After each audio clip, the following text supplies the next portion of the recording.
Vous êtes sur l'oreille du monde TV. Ici, l'actualité se vit en direct, avec des faits précis, des analyses claires et une information vérifiée.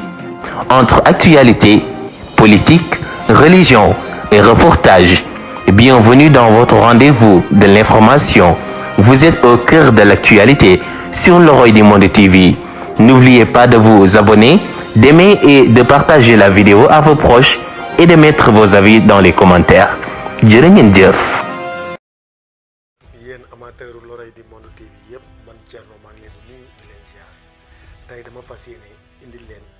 ki nga xam ne mooy Moustapha Diop mu defal ñu analyse bu am solo ci chroniqueur yi nga xam ne ñooy génn des fois di yëkkati ay kàddu yu ñaaw di ko jëmee ci président Ousmane Sonko wala sax di déstabiliser nguur gi balaa ma leen di tegal analyse bu Moustapha Diop dama bëgg ñu àndandoo ñu déglu ki nga xamante ni mooy Abdou Nguer ci analyse bi nga xam def na ko ginnaaw bi nga xam ni soxna Seydi Yacine Fall génn na wax li nga xam ne moom la ñu peewoon Farba Ngom mu yëkkati ci ay kàddu jëmee ko ci Yacine Fall ak ki nga xam ne mooy président Ousmane Sonko dañ ko déglu suñu paree ñu déglu kii di Moustapha Diop ci analyse bu am solo bi ñu defal ci genre Abdou Nguer yi di ñaan ngeen partager vidéo bi te ngeen aimé ko bu baax a baax a baax a baax di ñaan képp ku abonné wul ñu ngi lay ñaan nga abonné. ñu war a jël teg ci suuf Jomaay Fay bi na dàq Ousmane Sonko mi ca biti da koy yàqal de parce que yii yëpp moom la du kenn yii yëpp procédure yi ngay gis ak jàpp yi ak loxo moo tax mu doon song Cour suprême waaye nag alhamdulilah fii ñun am nañ ay magistrats yu indépendant moom. yéen tamit souvent li ngeen di bëgg def tamit c'est trop facile. da ngeen di toog seen kër yi lu xew rek ngeen di Ousmane c'est comme tey jii du temps de l'opposition parce que tamit lu daan xew rek ñu ne Macky Sall. ku taxawoon añam ne Farba dootul campagne du man de. mais ñoom nee nañ contexte contexte la ku taxawoon Guédiawaye ne Lat Diop propos de campagne ne Lat Diop dañ ko jàpp du man de ku ne woon Mansour Faye doo rëcc boobu moom campagne yu daa toog rek taal laay fam këram reer ba suur ne ko Mansour Faye ñetti yoon doo rëcc kana woon Ousmane de ak ñeneen ñi mu rëbb te mënu leen a jàpp am na ñoo xam ne bu ñu génn teg réew mi Ousmane jàpp na leen bu yàgg Mamour Diallo Mame Mbaye Niang ay Moussa Bokar Thiam Amadou Sall Macky Sall ñii ñëpp bu ñëwoon ci réew mi Ousmane jàppalu leen. kon Mame Mbaye dafa daw. non du jàpp dafa non parce que li nga wax ni loolu lay signifier. non xam nga bu fi nekkoon bokkut ak dafa daw bu ko neexee daw fii ku mu neex daw Ousmane bi ñu nekk ko fii yëpp dafa daw làqatu ci Ziguinchor fii daw moom du fi deli daw du fi. Ousmane Sonko nee na moo waxoon ne Farba Ngom bii mooy def nangam man ko dëgg la effectivement moo ko wax. mais man toog naa assemblée nationale. yéen toog ngeen ci presse bi Farba Ngom ne jël na. xam nga ku ne jël na ak ku ne gis naa li nga jël du benn. l'accusé Thierno Alassane. ne Thierno Alassane jël nga Mimi Touré jël nga te man nag jël naa man am naa ko xam nga mu wax na ko biir assemblée là où on vote les lois maa ngi toog kenn nettaluuma mu ne man jël naa yow mii xam nga ne ànd naa jël naa mais ça n'a choqué nulle part Ousmane Sonko ñëw pouvoir ne li nga wax ne jël nga gis naa ko yoon dina ko àtte réellement c'est pas lui la justice sax yoon dina ko àtte moo tax yoon na koy àtte nañ ko yemale foofu maintenant Yacine Fall ministre du sport bu fédération amee problème day génn wax tey kii sant le ministre de l'urbanisme mu ngay wax ci terrain kii Moussa Balla ah Moussa Balla moom mu ngi wax ci terrain kii Mbourkat c'est un problème boo xam ne tey day dem justice pour que waxagul ministre de la culture Amadou Ba bi problème bi amee ci affaire kii Thiès reddition bi ak Thiès bi est-ce que waxul du wax na pour que ñu ne lox procureur du wax tey chaque fois qu'un problème administratif le ministre est sorti il a parlé et Yacine Fall waru wax ci administration pénitentiaire kon benn ministre waratu wax ci administration suivant son département parce que justice dafa sensible mais Yacine Fall li mu wax il faut que ñu comprendre ko nit ñi nee na équilibre je suis entièrement d'accord équilibre moo tax ñu yemale ñëpp ci prison bi amul une prison pour les riches am na nag privilège de juridiction moo tax député am na noo xam ne même bu dul député même en prison ñoom sax chambre yi nekk bokkul ak chambre yi paquetage kon xam nga ne kon am na privilège jox nañ ko mais ñun la ñuy yóbbu ci mais nag dafa am loo xam ne du privilège c'est la sécurité de l'État bu kan fooyee quand même téléphone quand les gens minimisent le téléphone c'est que xamuñu luy téléphone mais les gens n'ont pas compris que Yacine a dit que PV dañoo fekk ay PV comme d'audition mais loolu sant mais xam ngeen ne. PV yaa ngi génn ci presse bi de. non attention Ousmane Sonko. presse bi moom duñ dugal PV bi nii. dama ne plagié ko ci biir mais ñu ngi koy traité bu baax sax. est-ce que dañuy promouvoir lu bon. baaxul. prison fouille yi sax chambre indienne dafay am. oui bien sûr. lu ne dafay am na yoo xam ne ay actes yoo xam ne sax buñ la koy nekk sax du ko bëgg a dégg. léegi jamono di dox ba le conflit éclaté entre Ousmane Sonko ak le régime de Macky Sall. ñu commencé di ci dégg lu ne dañuy convoqué ñu sant nangam boo santee nangam ñu jàppale des choses yoo xam ne on l'a vu on l'a su mais les Sénégalais ont toujours dit non il faut dépasser ça il faut aller au-delà de ça. il faut le dénoncer mais il faut aller au-delà de ça beneen bi mooy Sénégal gii ku fi manti nekk nga nekk ci ay jafe-jafe ak yoon wala ku mënti doon man ça me pose aucun problème sa ay mbokk yu dëkk Louga taxaw ne ah suñu dooma dañ koy jàppale. ça me pose aucun problème seen mbokk yu dëkk Matam wala Podor wala Ziguinchor fenn taxaw ne ah suñu mbokk la dañ koy jàppale man pour man c'est pas y a pas de problème. de la même manière ça me pose aucun problème ñu convoqué ku bokk APR waa APR taxaw ne suñu la bokk dañ koy défendre man posé ma problème mais dafa am benn frontière boo xam ne il ne faut jamais franchir ça te frontière boobu sa fiir dafa sew lool mooy frontière u kii sama mbokk la dañ ko yóbbu ci yoon man dama bëgg a taxaw ngir jàppale ko ba lu mu am jël ak kii ñoo bokk parti dañ ko bëgg yóbbu ci yoon dama bëgg a taxaw ngir jàppale ko bu am fu am jël c'est différent de quelqu'un qui dit ñëpp di dégg que ni na waa Fuuta génn parce que dañu bëgg a faagaagal seen mbokk ndax ñi jiite réew mi dañoo bañ xeet sàngam wala xeet sàngam. ça fait ça c'est un discours à éviter sur la place publique. c'est un discours à éviter sur la place publique. te man dama jàpp ne su fekkee ne discours boobu mi ngi am ci réew mi di dem ba léegi kenn ëpp ci responsabilité ñi nga xam ne ñoom lañ dénk réew mi. muy ña fa nekkoon démb ak ñi fi nekk tey lu tax. mooy su fekkoon ne Moustapha Diop mii ma doon dama taxaw ci Walfadjri gii ne premier ministre bii kat tudd Ousmane Sonko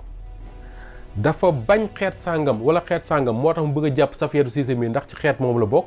soo fi alkaati yi fekkee na ma nip yóbbu soo lëgee kenn du ko wax. loolu mooy dëgg. soo lëgee kenn du ko wax.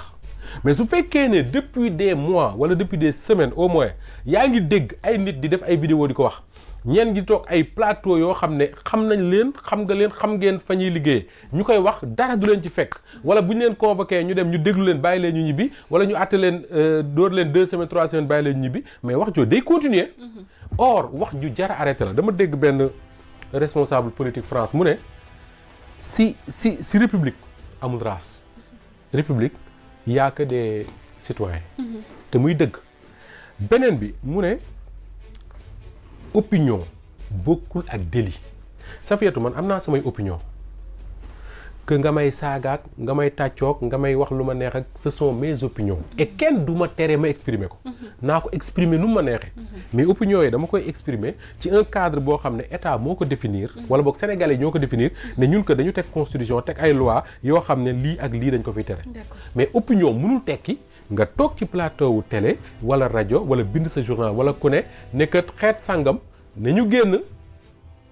defanteeg gouvernement bi parce que ki ko jiite dafa bañ xeet sàngam. loolu ku ko def dañ la war a jaar la ci yoon. man les noms ne m'intéressent pas. ça ne m'intéresse aucunement les noms de tel ou tel. su ma sañoon doo ci cité noowu kenn. mais je parle pour ñi mu concerné ñëpp à commencer par man. Safiatou je crois que bu ñu situer les responsabilités. waruñu yemati ci convoquer ki ko wax. dañu war a convoquer fa mu ko waxee parce que ñun presse Sénégal mënuñu ko réinventer. la responsabilité. non presse laa la wax rek. le métier d'informer. mënuñu ko réinventer. ñun mënuñu fi def lu fi amul.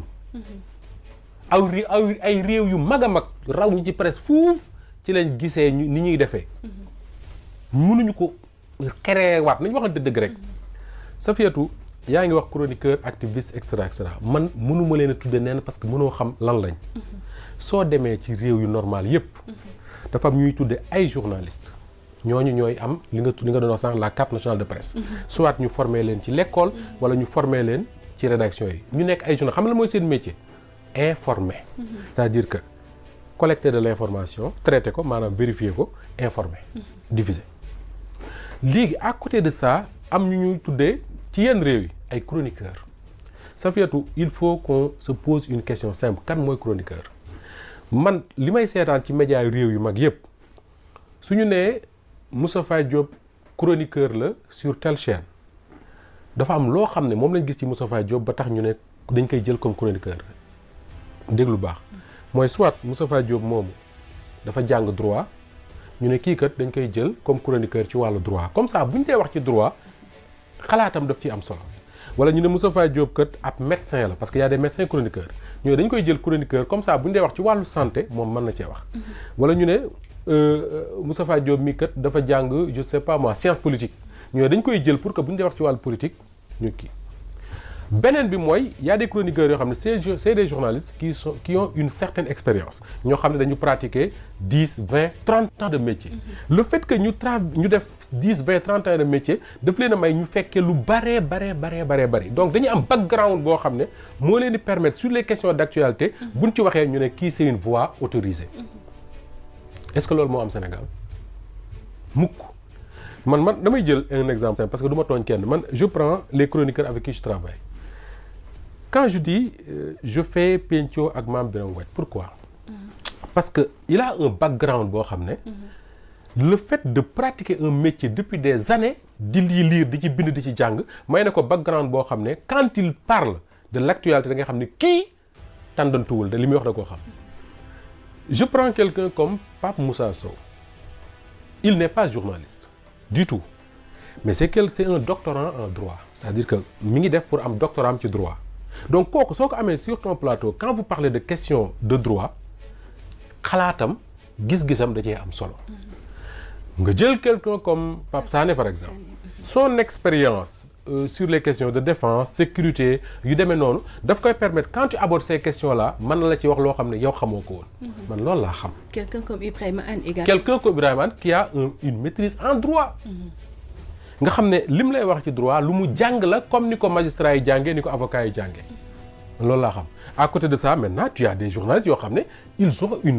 benn expérience boo xam ne benn background boo xam ne mën na leen de permettre ñu mën a prononcer wu sur des questions d'actualité mais qu'est-ce qui se passe dans notre pays Safiatou mais c'est quoi dañuy gis Safiatou Cissé muy saaga Moustapha Diop comme man damaa mere Moustapha Diop ma jël Safiatou def ko chroniqueur moo koy saagaal loolu rek la kese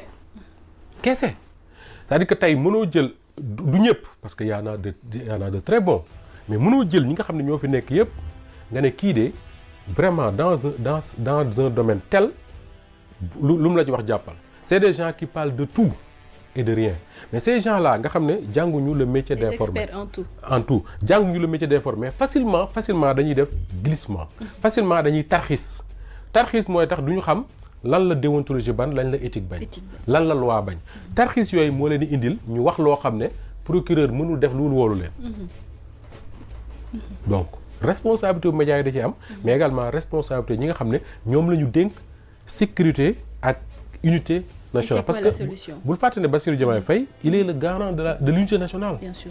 donc képp ku fi yëkkati kàddu pour tàggale Sénégalais yi responsabilité Bassirou Diomaye Faye la mu jaar la ci yoon et la cohésion sociale donc responsabilité mooy la solution mooy que l'État prenne ses responsabilités jusqu'au bout beneen bi que les médias que nous sommes qu'on soit plus vigilants c'est tout d'accord